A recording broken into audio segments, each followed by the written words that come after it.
Hey friends, welcome back to my YouTube channel and I'm glad to be here again. If you are new on this channel, welcome. My name is ETL and I talk about faith, lifestyle, everything godly and interesting. And if you are my active subscriber and you come back to watch my video every time I post, trust me, I love you so much. I really appreciate you and God bless you. So without further ado, I'm going to be talking about something that is quite personal to me today because I am a young minister by God's grace, and I've seen few things among my circle, like aspire young ministers, and I feel like I should talk about those things because it's been quite a burden to me.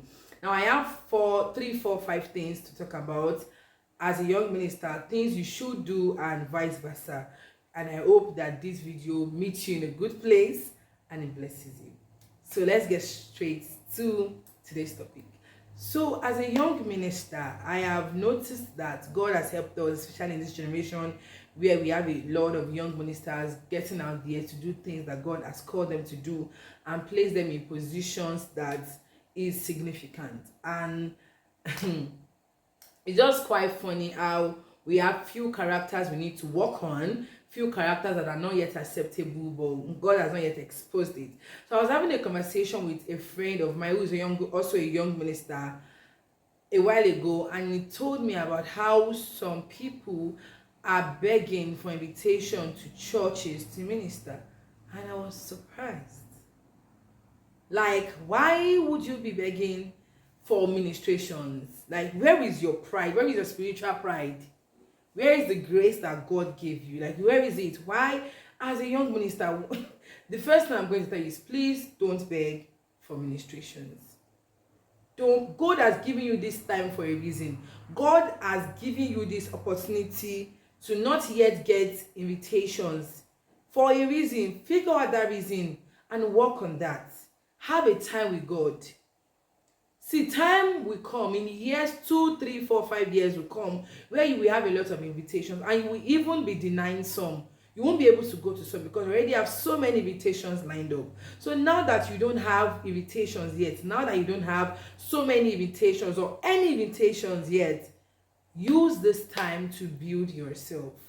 Use this time to build a relationship, a deeper and stronger relationship with you and God. Don't beg, don't fight. Invite your friends, be happy for them, pray for them that they will manifest the glory of God where they are going to, because you cannot do this thing alone. A lot of us, many people are coming behind us. They will do this journey, they will do this assignment with us together. So please, as a young minister, male or female, do not beg for invitations to minister in people's churches. Okay, which will take me to the second point of mine is use this time to build your personal reputation. Use this time to build a name for yourself. Use this time to build a brand for your name and your personality. See, God has given you this time. Like I used to tell few of my friends who are ministers like myself that God has given us this time to work on ourselves. He has seen that there are a bit of characters, deficiencies, issues that we have in our life that we need to work on as young people who it will be taken to places. Do you understand me? So use this time to build a name for yourself. Use this time to figure out the ministry and the assignments that God has given you. Use this time to build a brand for yourself, because in 5 years to come, in 3 years to come, in 10 years to come, you won't be bothered about the things you are bothered about now. Then you will no longer be a young minister, because God would have given you age on your side and he will have given you a position, he will have given you a name. So use this time you have now to build yourself, both spiritually, mentally, physically, financially, maritally, in every aspect of human life you can think of. Use this time you have to build yourself as a young minister. Okay, please, and God will help us. It takes me to my third point.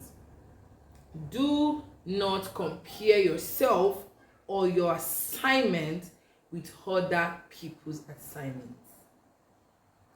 Number 4, do not compare your results to other people's results. So I'm going to be merging 2 points together so that I don't confuse myself or confuse you either. So do not compare yourself or your calling with other people's calling. Do not compare your results with other people's results. Now, some young ministers, so-called, have started this journey 2, 3, 4, 5 years ahead of you. So you can't compare the position or the assignment that God is giving them in this present time with what God is giving you. You are just starting this journey a year ago. You are just starting this journey this year. You shouldn't be comparing the position that God has placed them with the position that God is placing you, or God has placed you for now. You cannot compare the results of 10 years or 5 years work with the results of a year work. It's not possible. It's just like you trying to compare a 100 level student to a 400 level student or to a graduate. There are years in between them, and those years will bring obvious results that nobody needs to ask you. So if you can just work for 5 years or for 3 years, just like the person you are trying to compare yourself with, trust me, you will definitely see results. And if you can even work harder, you will see better and greater results than the person you are trying to compare yourself with. So please, as a young minister, or generally as a minister, young or old, please do not compare yourself or your calling or your purpose with other people's own. Do not compare your results with other people's own, because the results you have right now is still somebody's prayer point. Yesterday, me and my family, we went out, and my brother came back after, like, he went out to fill the gas, and he came back to the car and said, like, he was trying to give a testimony. He was like, when he was filling the gas, somebody brought a smaller gas, and the person was like, wow, see these people's gas cylinder, it is big, and when is he going to be able to fill this kind of gas cylinder?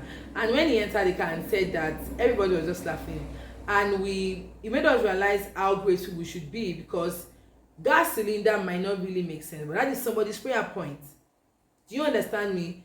To us, we feel like it's normal, but it is somebody's deep desire to fill a bigger gas cylinder. So that is how it is for life generally. The position that you are right now is somebody else's deep desire, is somebody else's deep prayer point. Okay, so please, comparison is not good. Comparison will make you look down on yourself. Comparison will be a stealer of your joy. Comparison would not allow you receive from God how much you are supposed to receive from him in the place of prayer and worship.